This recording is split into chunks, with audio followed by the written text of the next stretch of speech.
বাংলাদেশের একজন ক্ষমতাসীন দলের যিনি একজন প্রধানমন্ত্রী জনাব তারেক রহমান, তার দুপুরের খাবারের বিল লাগে মাত্র 100 টাকা। 100 টাকা দিয়ে এদেশের একজন ভ্যান চালক, রিক্সা চালক হোটেলে খাবার খাইতে পারে না। তার জন্য কমপক্ষে 200-250 টাকা লাগে খাবারের একটা প্লেটের মধ্যে বাজেট। অথচ বাংলাদেশের প্রধানমন্ত্রীর খাবারের বাজেট হলো মাত্র 100 টাকা। তাও আবার দুপুরবেলা বাজেটের মধ্যে কি বলে ভেন্ডি ভাজির ভর্তা, আর কি বলে ছোট দেশি চিংড়ি মাছের কিছু মিশাল সবজি দিয়া, আর কি বলে অল্প কিছু ভাত, আর কি বলে ডাল আর সবজি, আর এই রকম কিছু মাছের ইয়া দিয়ে তিনি সিম্পল খাবার খায়। আর বিকেল টাইমে মাত্র একটা সিংড়া আর একটা বিস্কিট আর একটা চা খায়। 50 টাকা আর 100 টাকার বিল লাগে, মতে 150 টাকার বিল লাগে এদেশের প্রধানমন্ত্রীর রাষ্ট্রীয় খাবার। একটু চিৎকার দিয়ে জোরে বলা যায় না মারহাবা? জি, বাংলাদেশের বর্তমান সর্বোচ্চ সম্মানের মাকাম আল্লাহ তাকে দিয়েছেন। তিনি হচ্ছেন বাংলাদেশের তিনবারের সাবেক প্রধানমন্ত্রীর সন্তান, প্রধানমন্ত্রী বেগম খালেদা জিয়ার সন্তান। তার বাবাই হচ্ছেন বাংলাদেশের শহীদ রাষ্ট্রপতি জিয়াউর রহমান। তিনি ছিলেন বাংলাদেশের এমন একজন সফল রাষ্ট্রপতি যার হাতের গাছের চারা বাইতুল্লাহর কাছে ওই আরাফার ময়দানে নিম গাছের চারা লাগিয়ে গোটা পৃথিবীর মধ্যে তিনি সুনাম অর্জন করেছেন। যিনি হচ্ছেন শহীদ রাষ্ট্রপতির সন্তান, যিনি বর্তমান বাংলাদেশের প্রধানমন্ত্রী জনাব তারেক রহমান। একটু চিৎকার দিয়ে জোরে কন মারহাবা। ভালোটাকে ভালো বলতে হয় আমার ভাইজান, আমার বন্ধুগণ। দৈনিক পত্রিকায় খবরটা এসেছে, বাংলাদেশের একজন ক্ষমতাসীন দলের যিনি একজন প্রধানমন্ত্রী জনাব তারেক রহমান, তার দুপুরের খাবারের বিল লাগে মাত্র 100 টাকা। 100 টাকা দিয়ে এদেশের একজন ভ্যান চালক, রিক্সা চালক হোটেলে খাবার খাইতে পারে না। তার জন্য কমপক্ষে 200-250 টাকা লাগে খাবারের একটা প্লেটের মধ্যে বাজেট। অথচ বাংলাদেশের প্রধানমন্ত্রীর খাবারের বাজেট হলো মাত্র 100 টাকা। তাও আবার দুপুরবেলা বাজেটের মধ্যে কি বলে ভেন্ডি ভাজির ভর্তা, আর কি বলে ছোট দেশি চিংড়ি মাছের কিছু মিশাল সবজি দিয়া, আর কি বলে অল্প কিছু ভাত, আর কি বলে ডাল আর সবজি, আর এই রকম কিছু মাছের ইয়া দিয়ে তিনি সিম্পল খাবার খায়। আর বিকেল টাইমে মাত্র একটা সিংড়া আর একটা বিস্কিট আর একটা চা খায়। 50 টাকা আর 100 টাকার বিল লাগে, মতে 150 টাকার বিল লাগে এদেশের প্রধানমন্ত্রীর রাষ্ট্রীয় খাবার। একটু চিৎকার দিয়ে জোরে বলা যায় না মারহাবা? এত সুন্দর একটা সিম্পল হিসাব, এত সুন্দর একজন সিম্পল প্রধানমন্ত্রী আমাদের বাংলাদেশে আল্লাহ দান করেছে। আমরা বাংলাদেশের জনগণ দোয়া করব, আল্লাহ এদেশের মাটিতে এমন একজন প্রধানমন্ত্রী দিয়েছেন, নষ্ট যেন না হয়, ইসলাম বিদ্বেষী কাজ যেন তাকে দিয়ে না হয়। যতদিন দেশের ক্ষমতায় চেয়ারে বসে থাকবে ততদিন পর্যন্ত আল্লাহ উমরের শাসন না হলেও কাছাকাছি তাকে করার তৌফিক দান করিয়েন। জোরে জোরে কন আমিন। আরো জোরে বলেন আমিন।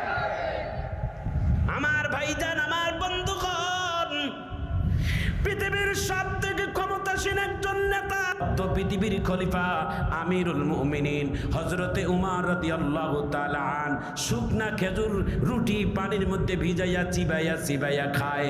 আর খাওয়ার শেষে আল্লাহর কাছে শুকর করে যিনি রান্না করেছেন তার জন্য দোয়া করে। বিবিয়ে ডাক দিয়া বলে, ও আদ্য পৃথিবীর খলিফা আমিরুল মুমিনিন, আপনি এত সিম্পল খাবার খান, কষ্ট করে চিবাই খান, তারপর আল্লাহর শুকর করেন, যিনি রান্না করে তারও জন্য দোয়া করেন। তিনি মুস্কি হাসি দিয়া বলে, আল্লাহ তাআলা যে এইটুকু রিজিক আমার সামনে রাখছে এটার জন্য আমি নিয়ামতের শুকর করি। আর আল্লাহ তাআলা কোরআনে বলছেন, লা ইন শাকারতুম লাযিদান্নাকুম ওয়া লা ইন কাফারতুম ইন্না আযাবি লাশাদীদ। যে নিয়ামত পেয়ে নিয়ামতের শুকর করে আল্লাহ তার নিয়ামতকে দ্বিগুণ বাড়িয়ে দেয়। যারা নিয়ামত পেয়ে নিয়ামতের শুকর করে না, আল্লাহ তাআলা তার কাছ থেকে নিয়ামত কেড়ে নেয়। এই জন্য আল্লাহর শুকর করা লাগবে সদা সর্বদা। যতদিন বেঁচে থাকবো আল্লাহর শুকরিয়া আদায় করব। একটু হাত উত্তোলন করে শেষবারের মতো আল্লাহু আকবার বলেন। এইভাবে হাতটা নাড়া দিয়ে জোরে আল্লাহু আকবারের আওয়াজ দেন। আরো জোরে বলেন আল্লাহু আকবার। হে ভাইজান আমার, বন্ধুগণ আমার, নবীজি দরজার মধ্যে ডাক দিয়ে বলে, মা চেহারাটা না দেখে আমি তো বাহিরে সফরে যাব না মা, তুমি একটু আমার এই চেহারাটা দেখাও, আমি তোমার পূর্ণিমার মতো চেহারাটা এক নজর দেখে আমি সফরে যাব। বিশ্ব নবীর মেয়ে ফাতেমা চোখের পানি ছেড়ে দিয়া বলে, বাবা কলিজাটা আমার ছিঁড়ে যায়, তারপর তোমার সাথে দেখা দিতে পারবো না। বলে কেন? বলে আমার পরনের মধ্যে এমন কাপড় আছে বাবা, যেই কাপড় পরে তোমার সামনে দেখা দেওয়া সম্ভব হবে না।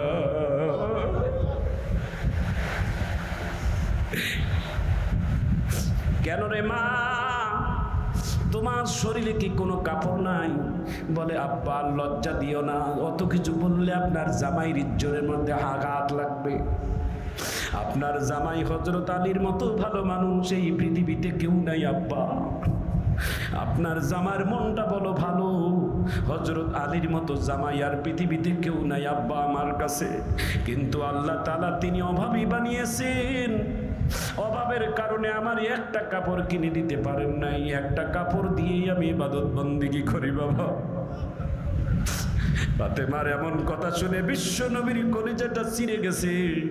বিশ্ব নবী চোখের পানি এক ফোঁটা ফেলিয়ে দিয়ে আল্লাহর কাছে দোয়া করে বলছে, আল্লাহ আমার মেয়ে ফাতেমা আজকে যে কথা বললো, অথচ ফাতেমা হচ্ছেন ফাতেমা তু সাইয়্যিদাতুন নিসাবি আহলিল জান্নাহ, যত নারীরা জান্নাতে যাবে সমস্ত নারীদের যিনি নেতৃত্ব দিবেন তিনি আমার কলিজার টুকরো মেয়ে ফাতেমা। অথচ তার এক কাপড় দিয়ে স্বামীর সংসার করে, তবু আমি বাবার কাছে কোনোদিন আলীর বিরুদ্ধে অভিযোগ করে নাই। একটু চিৎকার দিয়ে জোরে বলা যায় না আল্লাহু আকবার। আরে পদ্মার আড়ালের মা, মা তোমার পা দুটো যদি পাইতাম আমি তোমার পায়ে সালাম দিতাম, কারণ তোমার পায়ের নিচেই তো আমাদের জান্নাত। আল জান্নাতু তাহতা আকদামিনাল উম্মাহাত, সমস্ত নারীদের পায়ের নিচে সন্তানদের জান্নাত। একটু চিৎকার দিয়ে জোরে বলা যায় না আল্লাহু আকবার। আরে মা তুমি যদি আদর্শবান মা হও 100% তোমার পেটের সন্তানটা আদর্শবান হবে। এই যে আলেম ওলামা হইছে এদের মায়ের বায়োডাটাগুলো নিয়ে দেখবেন, এমনি এমনি দাওরায় হাদিস করে নাই, এমনি এমনি কোরআনের সিনাটার ভিতরে কোরআন ঢোকে নাই। এই হাফেজ বানানোর পিছনে সব থেকে অবদান হলো মায়ের। মায়ের অবদান কোরআনের হাফেজেরা কোনোদিন ভুলতে পারবে না, আলেম ওলামা কোনোদিন ভুলতে পারবে না। বাস্তব একটি ঘটনা আমি 2 মিনিটে বলে দেই, যদি সময় থাকে হাত তুলে দেখান, একটু হাত তুলে আল্লাহু আকবার বলেন। চোখের পানি ফেলানোর মতো ঘটনাটা বাবা 1 মিনিটের মধ্যে 2 মিনিটের মধ্যে শেষ হয়ে যাবে। একজন কোরআনের হাফেজের মাথায় আমি পাগড়ি পরাচ্ছিলাম বাবা, সে ঘটনাটা বলছিলাম। এই কোরআনের হাফেজের মাথায় সেই দিন পাগড়ি ঘটানোর একটা অত্যন্ত ঘটনা একটা ঘটে গেল। কি বলে, বাচ্চাটার মাথায় যখন এইভাবে পাগড়ি পেঁচাইতে গেলাম, দেখি বাচ্চাটার গাল বেয়ে বেয়ে পানি পড়ে বুকটা ভিজে যাচ্ছে। বাচ্চাটাকে মাথাটা উঁচু করে বললাম, বাজান আজকে তুমি কোরআনটাকে মুখস্থ করে মাথার মধ্যে পাগড়ি নিবা, তোমার আনন্দ হওয়ার কথা, তুমি কেন কান্দো? বাচ্চাটা আমার কানে কানে বলে, হুজুর আজকে আমি কোরআনের হাফেজ হইয়া যারা খুব থেকে বেশি খুশি হবেন তারা আমার বাবা মা। আজকে 2 জনে তারা আমার এই দুনিয়াতে পাগড়ি দেখার মতো নাই।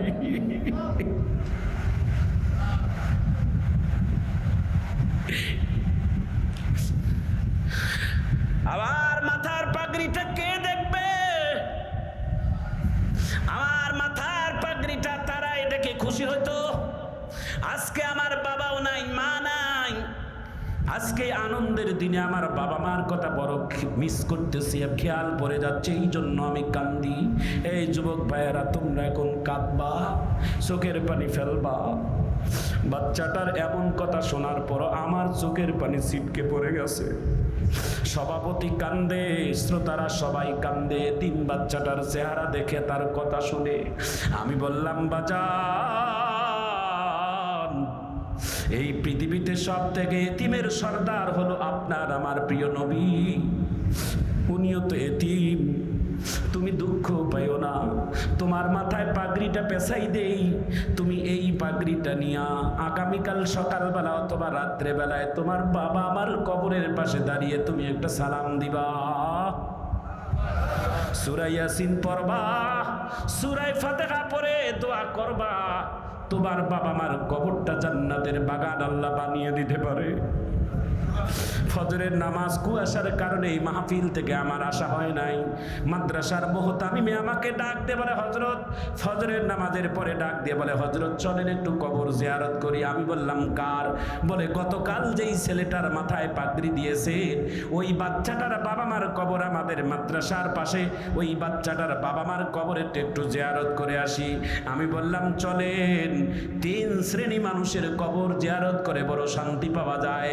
এক শ্রেণী হচ্ছেন কোরআনের হাফেজের পিতামাতা, 2 নম্বর হচ্ছেন শহীদের পিতামাতা। কোন শহীদের কবরের পাশে দাঁড়িয়ে যদি আপনি জিয়ারা করেন, আপনাকে বলে বুঝাইতে পারবো না, মনে হয় এসির বাতাস আপনার শরীরে লাগবে। আমার ভাইজান, আমার বন্ধুগণ, আল্লাহ বলেছেন শহীদেরা কোনোদিন মরে না, শহীদেরা জিন্দা থাকে, কবরের মধ্যেও জিন্দা থাকে। একটু জোরে আল্লাহু আকবার বলে। আমার ভাইজান, কবর জিয়ারতের জন্য যখন কবরের কাছে গেলাম, কবরের কাছে দেখতে দেখি কবরের ভিতর থেকে কান্নার আওয়াজ। এত সকালবেলা কে কান্দে হযরত? এত সকালবেলা কবরের ভিতর থেকে কান্নার আওয়াজ কেন? মুহতামিম বলে জানি না, চলেন। কবরের কাছে যাইয়া দেখি ওই ছেলেটা, যেই ছেলেটা রাত্রের বেলায় বাবা মার জন্য কেঁদেছিল, মাথায় পাগড়ি নিয়ে যেই দিন বাবা মার জন্য কেঁদেছিল, ওই ছেলেটা ফজরের নামাজের পরে সবার আগে মাথায় পাগড়ি নিয়ে বাবা মার কবরের পাশে দাঁড়িয়ে গেছে। একটা হাত বাবার কবরে, আর একটা হাত মায়ের কবরে, হাত দিয়ে মুখে চোখের পানি ফেলে কান্দে, আর কান্না মাখা আওয়াজ নিয়ে কোরআনের সূরা ইয়াসিন তেলাওয়াত করে। কবর থেকে বাচ্চাটাকে উঠাই নিয়ে বললাম, বাজান তুমিও ভাগ্যবান, তোমার পিতা মাতাও ভাগ্যবান। এরকম একটা সন্তান যদি কেউ উপহার দেন, জন্ম দিয়ে থাকেন মা, আমি মনে করব এই পীরগঞ্জ থানা, এই ঠাকুরগাঁ জেলার ভিতরে সব থেকে ভাগ্যবান আপনি। কি ভাগ্যবান? বলে সন্তানকে ইঞ্জিনিয়ার বানাইছেন, ডাক্তার বানাইছেন, অসুবিধা নাই, পাশাপাশি ইসলামের শিক্ষা দিয়ে দেন। কমপক্ষে আপনি মারা যাওয়ার পরে আপনার সন্তানটা যেন জীবনের শেষ জানাজা নামাজটা যেন আদায় করাই নিতে পারে। আপনার সন্তানটাই যেন আপনার জানাজা নামাজ পড়াইতে পারে, এমন একটা সন্তান তৈরি করে যান। ইদা মাতাল ইনসানু কাতা আনহু আমালুহু ইল্লা মিন সালাসাতিন ইল্লা মিন সাদাকাতিন জারিয়াতিন আও ইলমিন ইউনতাফাউ বিহি আও ওয়ালাদিন সালিহিন ইয়াদউ লা। একটু চিৎকার দিয়ে জোরে বলা যায় না আল্লাহু আকবার।